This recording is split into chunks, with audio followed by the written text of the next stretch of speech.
Hello दोस्तों, आप सभी को जय मसीह की स्वागत है हमारे हनोक वर्शिप यूट्यूब चैनल में। दोस्तों, आज मैं बाइबल में से एक ऐसी कहानी सुनाऊंगा जिस कहानी को सुन करके आपका विश्वास जो है और मजबूत होगा, आपका संबंध परमेश्वर के साथ में मजबूत हो जाएगा। और यदि आप प्रभु से दूरी बना चुके हैं, किसी समस्या में या किसी भी दुख में आप पड़े हुए हैं, तो वापस आप प्रभु में आ जाएंगे, आपका संबंध परमेश्वर के साथ में मजबूत हो जाएगा। तो दोस्तों, देर ना करते हुए आइए आज का वचन हम शुरू करते हैं।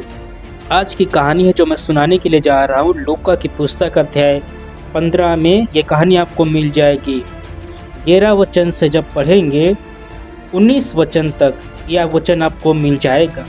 यहाँ पर जो है लिखा हुआ है उड़ाऊ पुत्र का दृष्टांत। एक वचन पढ़ना चाहूँगा। फिर उसने कहा, किसी मनुष्य के 2 पुत्र थे। उनमें से छोटे ने पिता से कहा, हे पिता, संपत्ति में से जो भाग मेरा हो वह मुझे दे दीजिए। उसने उनको अपनी संपत्ति बांट दी।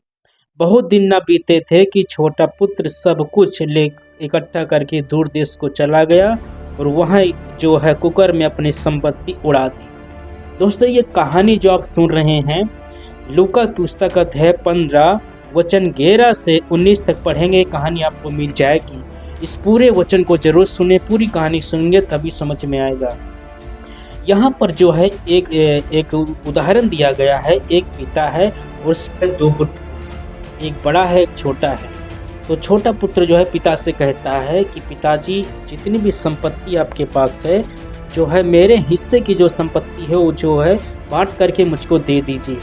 तो पिता जो है अपने पुत्र की बात मान करके संपत्ति को बांट देता है। छोटे पुत्र को जो संपत्ति दी जाती है वो जो है बेच करके संपत्ति को इकट्ठा करके बाहर चला जाता है। वहाँ पर जो है ये कुकर में अपनी संपत्ति उड़ा देता है। कुकर में का मतलब ये होता है उसने गंदे कामों में, गलत कामों में जो है अपने पैसे को, अपनी धन संपत्ति को उड़ा देता है। कुकर में किससे कहते हैं? कुकर मतलब यह है कि इसने जो है वेश्याओं में, विचार में और जो है गलत संगति में, दारू पीने में, गलत संगति में, इधर उधर बातों में, गलत कामों में इसने जो है जितना भी पैसा इसके पास था, अपने सारे पैसे को जो है बर्बाद कर दिया। और लास्ट में जो इसने जो है पेट पालने के लिए, जब इसके पास 1 भी रुपया नहीं रह गया, तो पेट पालने के लिए जो है वहाँ पर जो है एक मालिक के पास जो है एक वहाँ पर जो काम करता है, सुअर चराने का काम करने लगता है। भर पेट भोजन इसको वहाँ पर नहीं मिल पाता। बहुत दुख की ज़िंदगी, बहुत ये परेशानी ज़िंदगी जीना शुरू कर देता है। और लास्ट में ये याद करता है, आज मैं सुअर चरा रहा हूँ, मुझको भर पेट भोजन मैं खाने के लिए तरस रहा हूँ, ना अच्छा खा पाता हूँ, ना अच्छा पहन पाता हूँ, मैं क्या करूँ, बहुत दुख की ज़िंदगी जी रहा हूँ। तो ये याद करता है कि जब मैं पिता के पास था, मेरा पिता के पास जो नौकर है, चाकर हैं, बंगला है, गाड़ी है, सब कुछ है। मेरा पिता जो बहुत बड़ा आदमी है और मैं कितने अच्छे से रहता था। मुझसे अच्छा भोजन जो है मेरे पिताजी के जो नौकर हैं वो लोग करते हैं। तो इन सारी बातों को ये याद करता है कि मैं वापस अपने पिता के पास जाऊंगा और अपने पिता से जो है मैं अपनी गलती मान लूँगा कि मैंने आपके विरोध में पाप किया है और फिर जो है पश्चाताप करूँगा। जब ये वापस जाता है पिता के पास में, वहाँ पर जो है अपनी गलती को मानता है, स्वीकार करता है कि मैंने जो है गलत किया है, परमेश्वर के नज़र में गलत किया और आपके नज़र में गलत किया है। फिर जो है इसका पिता जो होता है, जब ये छोटा पुत्र अपने पिता के घर में वापस जाता है, तो दूर से इसका पिता जो है देख लेता है मेरा छोटा पुत्र इतने दिनों के बाद आ रहा है, क्या हालचाल है, कैसे रहा है। तो ये हालचाल लेने के लिए अपने पिता को देख करके समझ गया कि ये जो है बहुत दुख से लग रहा है कि मेरा पुत्र जो बहुत दुखी है, परेशान है। इसके बाद में जो पिता दौड़ करके अपने पिता को गले से लगाता है और पुत्र बोलता है, पिताजी, मैं इस योग्य नहीं रहा हूँ कि मैं तुम्हारा पुत्र कहलाऊँ। लेकिन जो है पिता जो अपने पुत्र को स्वीकार करता है, उसके जो आदर सम्मान करवाता है, भोजन पानी सब कुछ कराता है, अच्छे कपड़े, अच्छा भोजन। तो लास्ट में वो जो है पिता जो अपने पुत्र को स्वीकार कर लेता है, फिर से वो जो है सुख की ज़िंदगी जीना शुरू कर देता है, सुख शांति से रहने लगता है। ये कुछ होने के बाद में इस कहानी से जो है मैं बता देना चाहता हूँ, इस कहानी से हमें शिक्षा क्या मिलती है। इस कहानी से जो है परमेश्वर बता देना चाहते हैं कि पिता जो है वो परमेश्वर है और 2 पुत्र का मतलब है कि विश्वासी लोग। कुछ विश्वासी लोग ऐसे होते हैं जीवन में गलती हो जाती है, पाप हो जाते हैं, किसी न किसी बात की वजह से जो है परमेश्वर से दूर चले जाते हैं। जैसे छुटका पुत्र पिता से दूर देश को चला गया था, इसी प्रकार से जो है कभी कभी ऐसा होता है कुछ मसीह भाई बहन के जीवन में कि परमेश्वर पिता है और पुत्र जो है परमेश्वर के लोग हैं, विश्वासी लोग हैं।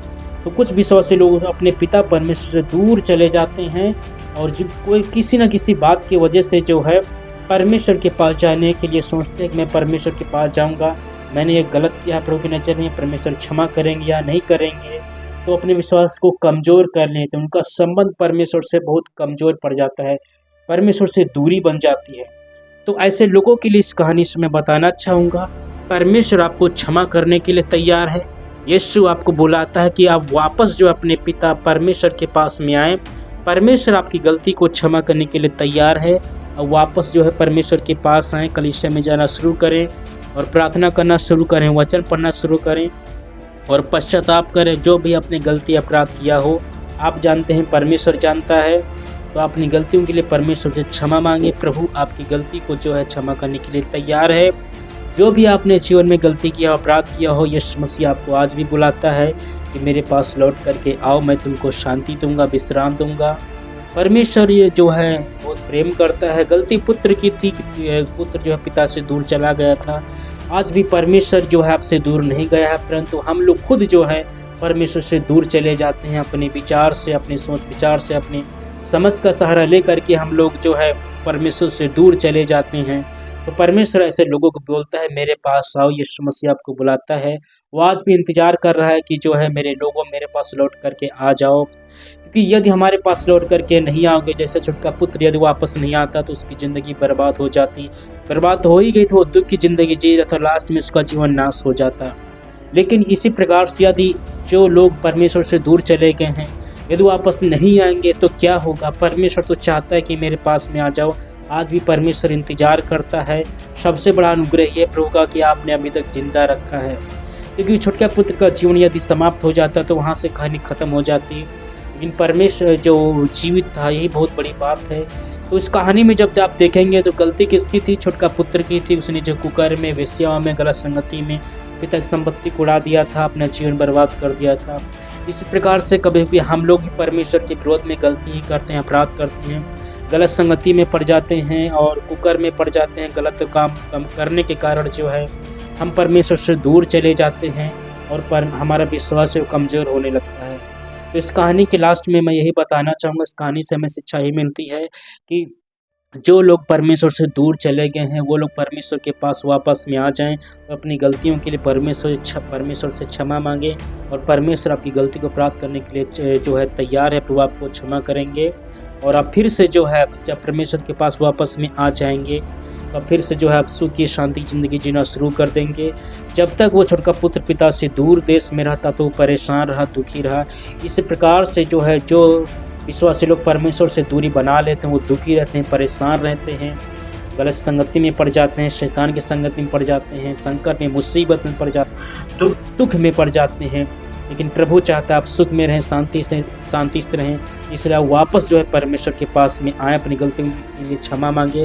प्रभु जो है आपको स्वीकार करने के लिए, आपकी गलती को क्षमा करने के लिए तैयार हैं।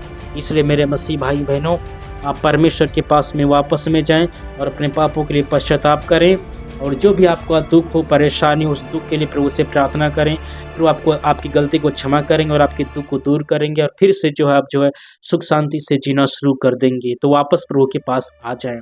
आशा करता हूँ ये वचन आपको सही लगा होगा। यदि आपने पहली बार हमारे चैनल के माध्यम से परमेश्वर के वचन को सुना तो हमारे चैनल को सब्सक्राइब करें, लाइक करें, कमेंट करें, शेयर करें। आज के वचन से परमेश्वर आपको आशीष दें। आप सभी को जय मसीह के दोस्तों।